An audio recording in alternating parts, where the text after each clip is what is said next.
Hi guys, this is Marvin. Welcome back to my channel. If this is the first time of stopping by, you're most definitely welcome. If you're a returning subscriber, thank you for tuning in once again. If you haven't subscribed to my channel, kindly do well to subscribe to my channel and make sure you hit the notification bell just to get notified anytime I post a video. So today, as you can see, I have a special guest on my channel today. He's my professor in my university, and today we have him here, and he's going to, tell us a little about admissions and funding and just general life in university or in Memorial University. So this video is going to be in two parts. The first part is just going to be about, school stuff, and then the second part will be a little bit personal. So yeah. So without wasting much time, let's go straight into the video.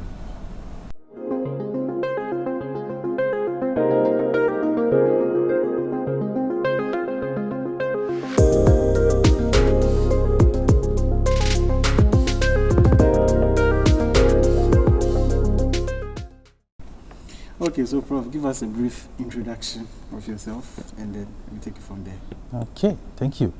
I am Nana Bafo with the Mechanical Engineering Department. I am an assistant professor. I teach both graduate and undergraduate courses, and I conduct research on renewable energy sources. Okay. And he's also from Ghana, so we have a rep here in this school. So Prof, can you give us a general overview of the admission process? For engineering, yes, I can, but not for all other disciplines. Okay. So generally for engineering, we have two main programs, the course-based program and then the research-based programs, right? And the course-based ones do not require any professor admitting you or promising to give you any funds. So that one will be based on your own performance at the undergraduate level. Okay. When it comes to the research-based, you require a professor to accept you into their lab, okay, before you can proceed with your application. Or you could apply to the School of Graduate Studies, and your application package will be sent to potential professors who are looking for graduate students in their labs. And once it's approved, you will be contacted by the school. If your application is sent to potential supervisors and there is nobody willing to pick you up, then you will be refused the admission. Okay, so for engineering, you need to first secure a professor, and then you go ahead, put in your application. That is always the best way. Okay, so this brings us to a very important question I mostly get from my subscribers. So many people at times when applying for research programs, they always have to send the professors or supervisors emails for them to be accepted into their program. But we have many prospective students who end up sending emails, and in most cases, like 90%, they don't get responses from their professors. So we want to know, why does this happen, and what should they do better to get responses from the professors?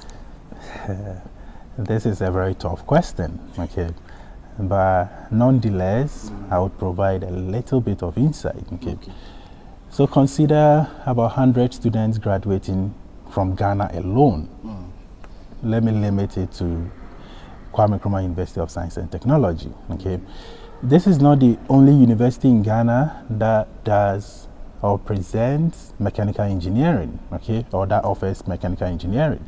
So now, couple the 100 with the other universities that also offer mechanical engineering. Okay, assuming you graduate, maybe in a year, 500 or 600 students from mechanical engineering, and about 40% of them decide to look for options for graduate research. If they all decide to send emails to the professors, okay, depending on their field of interest, each professor in Canada, let's say in my field, would get give or take about 100 emails from Ghana alone. Now let's multiply it by the different applicants from other countries. So professors receive a lot of emails from graduate students who are seeking research positions, okay, and they are not able to solely concentrate on just that email. Okay, remember, professors are teaching, they are also doing research, and they are doing administrative stuff. Yeah. Okay, so there are emails that are categorized, okay, that you need to respond to. At times you may be in need of a graduate student, so you would check. There are other times you wouldn't need graduate students, so you would want to keep some of those emails for later reading. Okay, so it's not as if professors don't read your emails, they do, but the timing is different from your timing as a potential or prospective graduate student. Okay, so professors do read your emails. But, okay, so just to capture this, what, for instance, you're a professor and I want to apply for a research program. What are some of the things you would look at, because you receive thousands of emails and I don't think you get time to read all of it. So what in an email would capture you to select that email and read? Okay, thank you. Generally, potential students would attach their CV, their transcript, and some people would go the next extent of attaching a statement of purpose. Okay, but these two, the CV and the transcript, are the main things that, or the most relevant document that most students submit to professors. So if I get the email, or if I receive the email, the first thing would be I read what the person has written. So that brief intro about themselves, about what they can do, is relevant. Okay, if in that intro I realize the email is all over the place, then I may not be motivated to even open your transcript, as well as check your CV. Okay, so the body of the email that you send should be okay. Remember, you are not the only one sending out that email. As I gave the first scenario, a lot of students are submitting the same request, but in different forms. Okay, so formatting is very important. Now let's go to, you cross the first hurdle, which is you formatted or you presented a good email. Okay, I open your CV. Okay, and then I open, normally if I'm opening your CV, it means I'm also opening your transcript. The transcript, you are not the one putting it together, so it requires no formatting. But your CV, it is you who is putting it together. You open some CVs and it's tough. Okay, it's very tough. I feel by now the general format for CVs would be online, and that before you even start putting your application packet together, you would at least check online, look at some acceptable formats, and then use it for your own CV development. Okay, at times the CV will throw you off, so you won't even go ahead with responding or to respond to the student. At times the student would have very good grades, but you look at the accompanying CV. Okay, it tells you that, okay, this student doesn't really pay attention to details, so you would want to skip and move to the next one. Okay. Yeah. So in this case, does work experience really count when it comes to research-based programs? It depends on how long it took or for you to apply for grad studies after graduation. For someone who graduated maybe this year or last year and is seeking to enter grad school this year or next year, depending, you don't expect such a person to have a wealth of work experience. Okay, so it's more based on their academic achievement, which is their transcript. Okay. However, if you graduated about 5, 6, 7 years ago, then you have to account for that period between graduation and your intention of seeking graduate research program.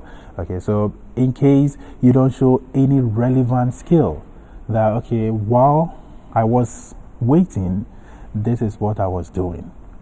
Okay, if that is not shown, then it also raises a little bit of concerns. Okay, because personally, I graduated. I worked for 2 years in Ghana before deciding to go and then or come here for grad studies. Okay, so it means you have to be doing something. Okay.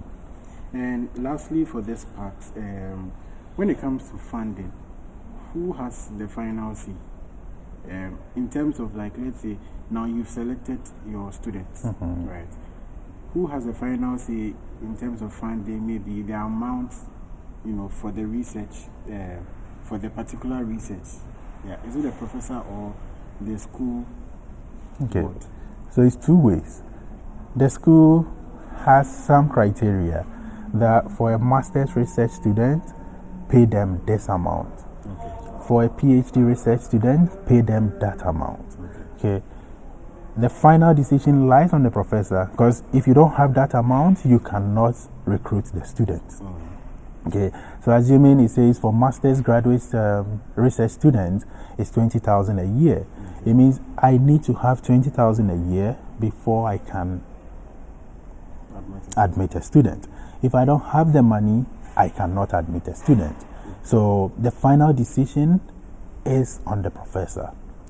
Okay, so once they have the money, they can recruit students. But if they don't have it, it becomes very difficult for them to recruit students. Okay.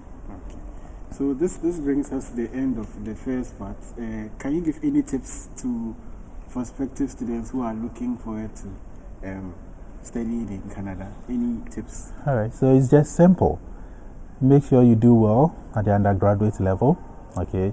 And it's not always your academic achievements that may open the door for you, but make sure you have that as the basis, okay? And whenever you are applying, have it at the back of your mind that you are competing with about 100 more for the same position. Okay, so do your best to present your stuff well formatted and easy to read. Okay, I've seen a lot, and there are some that you don't even want to open, because the moment you open, you see the structure of the email, it throws you off. Okay, so you don't want your package to be thrown away just as seeing the email. Okay, so as soon as I see the email, it shouldn't throw me off to get rid of your package. Make sure you go to the next step. Okay, and if you have it at the back of your mind that you are competing with about 100 people for the same position, you'll put in your best. Lastly, generalizing an email is not good. Okay, at times you can get an email and it will be copied to 5, 6, 10 different professors. That is bad. Okay, make sure you personalize each email for each professor you want to work with. Okay. So this has been an interesting one, and I hope you guys are taking notes of everything that is being said on this channel right now. So this brings us to the end of the first part, and we'll continue with part 2.